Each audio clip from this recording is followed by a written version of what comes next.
अस्सलाम वालेकुम।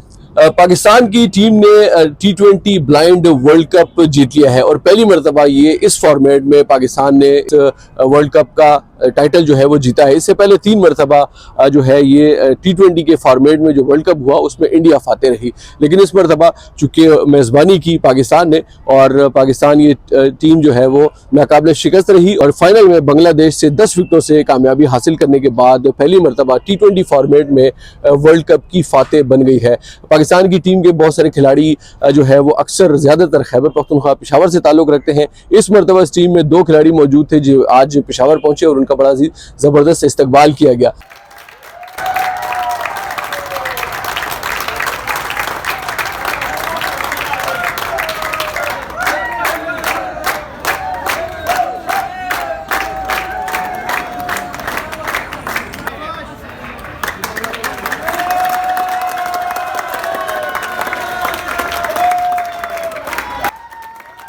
Blind cricket खेली कैसे जाती है बहुत कम लोग इस हवाले से जानते हैं, इसलिए कि बहुत ज़्यादा लोग इससे फेमिलियर नहीं है, तो बहुत कम लोगों को पता है कि ब्लाइंड क्रिकेट कैसे खेली जाती है। मेरे साथ इस वक्त मौजूद है हबीबुल्लाह खटक साहब जो कि जनरल सेक्रेटरी है पेशावर में ब्लाइंड क्रिकेट एसोसिएशन के। उनसे हम बात करेंगे और जानने की कोशिश करेंगे कि ब्लाइंड क्रिकेट जो होती है वो किस तरीके से खेली जाती है। अस्सलाम वालेकुम हबीबुल्लाह साहब। वालेकुम सलाम। हबीब साहब बहुत शुक्रिया, सबसे पहले तो आपको बहुत मुबारक हो, पाकिस्तान की टीम ने वर्ल्ड कप जीता है। खैर मुबारक जी, थैंक यू सो मच। मेरे ख्याल में जी ये वाकई बड़े फ़ख्र की बात है, एजाज़ की बात है पाकिस्तान के लिए और हमारे सूबे के लिए कि अल्हम्दुलिल्लाह ये चौथा वर्ल्ड कप था जो कि पाकिस्तान ने जीता। जिस तरह आपने बताया पहले 3 वर्ल्ड कप जो इंडिया में है वो इंडिया ने जीते, 2 दफ़ा हमारी टीम फाइनल तक पहुंची है और तीसरी दफ़ा तो हमें वीज़े नहीं मिले थे, इंडिया हम जा नहीं सके थे।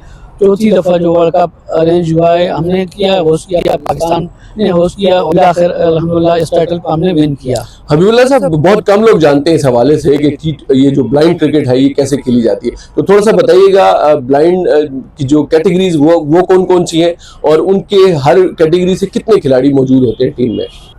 11 खिलाड़ी हमारे मुश्तमिल होते हैं टीम में, जिस तरह नॉर्मल टीम के 11 खिलाड़ी होते हैं, 11 खिलाड़ी इस हमारी टीम में होते हैं। इसमें 3 कैटेगरी हैं, B1, B2, B3। B1 category के जो प्लेयर्स होते हैं वो होते हैं जो कि बिल्कुल नहीं देख पाते, जिनको बिल्कुल भी नज़र नहीं आता है, वो तादाद में 4 होते हैं।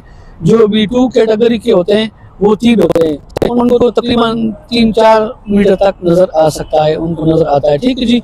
और B3 कैटेगरी के जो होते हैं वो 4 लोग होते हैं, पार्शली साइटेड होते हैं, जिनको तकरीबन 6 से 7 मीटर तक नज़र आता है।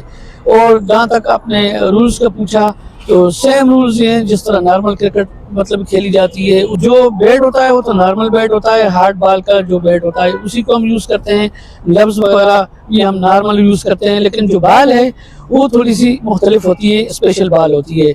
ये प्लास्टिक की हार्ड खोल से बनी होती है और इसके अंदर छर्रे टाइप मतलब साउंड क्रिएट करने के लिए डाले जाते हैं, जिसकी वजह से हम उस आवाज़ को सुन के उस बाल को हिट करने की कोशिश करते हैं या बाल को सुन के हम उस तरफ जाके उसको फील्ड करते हैं। या हम जो शॉट खेलते हैं ज़्यादातर स्वीप शॉट खेलते हैं, क्योंकि हमारी बाल जो होती है अंडर आर्म बाल होती है, हम और आर्म बाल नहीं ज़मीनी बाल कराते हैं। बिल्कुल जी। ये हमारी जो पिच होती है इसके बीच में एक निशान लगा होता है, हमें जो बॉलर बाल कराता है उस लकीर से, उस निशान से पहले बाल फेंकनी होती है। उस बाल को हम अगर उस लकीर से उस साइड फेंकेंगे तो नो बॉल कंसिडर होगी। ठीक है, ये हमारे थोड़े बहुत रूल्स हैं। तो ये मुझे बताएंगे इसकी जो एम्पायरिंग करते हैं वो नॉर्मल ठीक लोग होते हैं कि नहीं, उनको भी इसी कैटेगरीज में से किसी को लिया जाता है? बिल्कुल जी, वो नॉर्मल लोग होते हैं, उनको हम बाकायदा ट्रेनिंग दिलवाते हैं। ट्रेनिंग के बाद क्योंकि इसमें कुछ ऐसी चीज़ें होती हैं जो टेक्निकल उससे रिलेटेड होती हैं, तो हम उनकी बाकायदा पहले ट्रेनिंग करते हैं, उसके बाद हम उनको मैचेस में, टूर्नामेंट्स में एम्पायर की मतलब इजाज़त देते हैं और हमारी एम्पायरिंग करते हैं। कोई हुकूमत की तरफ से इतना बड़ा आपने टाइटल जीता है पाकिस्तान के लिए, हुकूमत की तरफ से वफाकी या सूबाई कहीं से कोई ऐलान हुआ है, कुछ आपको कुछ सपोर्ट करने के लिए किसी ने ऐलान किया है? जी बस ये सवाल तो थोड़ा सा अफसुदा टाइप है, लेकिन मैं गवर्नमेंट ऑफ पाकिस्तान का शुक्रगुजार हूँ कि वज़ीर आज़म साहब ने हमें मुबारकबाद का कहा है और मोहसिन नकवी साहब जो चेयरमैन है PCB के, उन्होंने बाकायदा हमारी टीम को मतलब एजाज़िया प्रोग्राम दिया उनके लिए 1 करोड़ रुपए का ऐलान भी किया।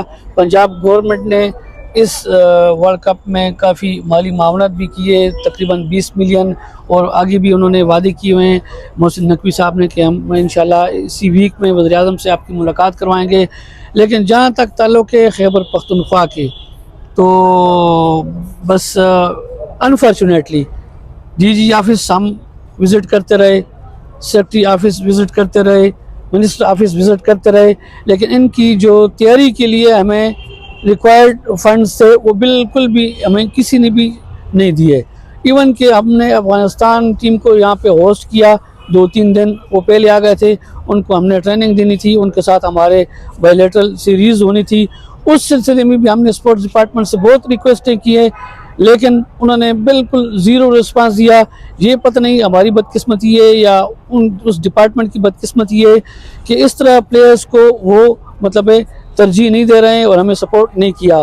तो मेरी वज़ीर आला साहब से दरख्वास्त है, सूबे के गवर्नर साहब से दरख्वास्त है कि जिस तरह नॉर्मल लोगों को आप ट्रीट कर रहे हैं, नॉर्मल प्लेयर्स को जिस तरह फैसिलिटेट कर रहे हैं, हमारा भी इसी ज़मीन से ताल्लुक़ है, इसी सूबे से ताल्लुक़ है, इसी मतलब इलाके से ताल्लुक़ है।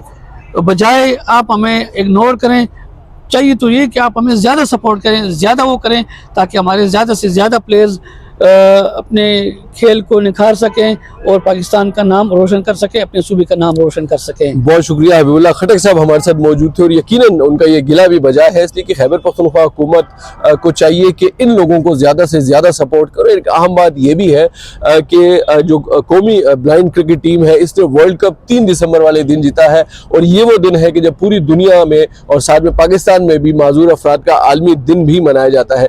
इसी मुनासबत से ये वर्ल्ड कप बहुत ज़्यादा ख़ास अहमियत का हामिल है, लेकिन सूबाई हुकूमत की जानिब से इनके साथ जो सपोर्ट नहीं की गई ये यकीनन अफसोसनाक है। इस हवाले से जो इनके कोच हैं और जो खिलाड़ी हैं उनसे भी बात करेंगे, हमारे साथ रहिएगा। यकीनन जी एक बहुत बड़ा इवेंट था, वर्ल्ड कप था, और दुनिया की बेहतरीन 6 टीमों ने शिरकत की थी इसमें, और इंडिया एंड अल्हम्दुलिल्लाह पाकिस्तान की टीम ने ये वर्ल्ड कप विन किया। तो मेरे ख्याल में ये मेरे लिए भी, मेरी टीम के लिए भी और मेरे मुल्क के लिए भी एजाज़ की बात है कि मैं समझता हूँ कि जितनी भी टीमें बाहर से आई थी उनसे मेरी डिस्कशन हुई है, तो ये कह रहे थे कि उनकी ट्रेनिंग में और हमारी ट्रेनिंग में मैं समझता हूँ कि ज़मीन आसमान का फ़र्क था, और ये क्रेडिट जाता है जो है वो पाकिस्तान ब्लाइंड क्रिकेट काउंसिल को, क्योंकि पाकिस्तान ब्लाइंड क्रिकेट काउंसिल ने जो है पिछले 1 साल से हमें इसमें मसरूफ़ रखा, टूर्नामेंट्स के शक्ल में, कैंप के शक्ल में, और अल्हम्दुलिल्लाह सारे लड़के इस वजह से फिट भी थे। उसके लिए बहुत लास्ट जो हमारा एक कैंप हुआ 20 दिन का आज़ाद कश्मीर में, तो उसमें भी लड़कों ने बड़ी मेहनत की, सुबह से लेकर शाम तक जो है हमारे मुख्तलिफ सेशन होते थे, बैटिंग, बॉलिंग, फील्डिंग, जिसकी वजह से मैं समझता हूँ कि सब ये जो बाहर के लोग थे वो यही कह रहे थे कि जी आपकी टीम का तो मुकाबले ही नहीं है। बाकी आपने बात की गवर्नमेंट की तरफ से, तो गवर्नमेंट की तरफ से तो अभी खातिर खा मेरे ख्याल में किसी का वो नहीं हुआ, लेकिन यह है कि पीसीबी की तरफ से कल हमें जो है वो उन्होंने मदू किया था, और चेयरमैन पीसीबी ने जो हमें प्लेयर्स के लिए 1 करोड़ रुपए का ऐलान किया है। हम अल्हम्दुलिल्लाह वर्ल्ड चैम्पियन बना है। T20 वर्ल्ड कप जो है पहला दफ़ा हमने जीता है, और बहुत खुशी की बात है हमारे लिए, हमारे कौम के लिए।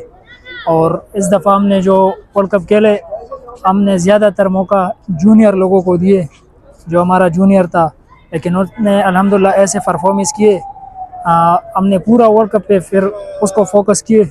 ब्लाइंड क्रिकेट टीम के खिलाड़ियों और कोच की आपने गुफ्तगू सुनी, और यकीनन बहुत ज़्यादा अफसोसनाक सूरत हाल है कि ये वो लोग हैं कि जो बहुत ज़्यादा तवज्जो और सपोर्ट के मुस्तहिक है, लेकिन इनको वो तवज्जो और सपोर्ट नहीं मिल रही है। खैबर पख्तूनख्वा हुकूमत से ये मुतालबा है कि इनको ज़्यादा से ज़्यादा सपोर्ट किया जाए, इनको वो सहूलियात फराहम की जाए कि बगैर सहूलियात के अगर ये इतना बड़ा टाइटल जीत सकते हैं, तो अगर इनको थोड़ी सहूलियात फराहम की जाए तो ये पाकिस्तान के लिए और भी एजाज़ात अपने नाम कर सकते हैं। फिर सबसे बड़ी बात ये कि खैबर पख्तूनख्वा की अक्सर खिलाड़ी, ज़्यादातर खिलाड़ी जो है वो कौमी टीम में शामिल हुआ करते थे, लेकिन अब उनकी तादाद 2 या 3 तक महदूद होकर रह गई है। तो अगर सपोर्ट मिलेगी पाकिस्तान की कौमी टीम में, खैबर पख्तूनख्वा के खिलाड़ियों की तादाद और भी ज़्यादा हो सकती है। बहुत शुक्रिया।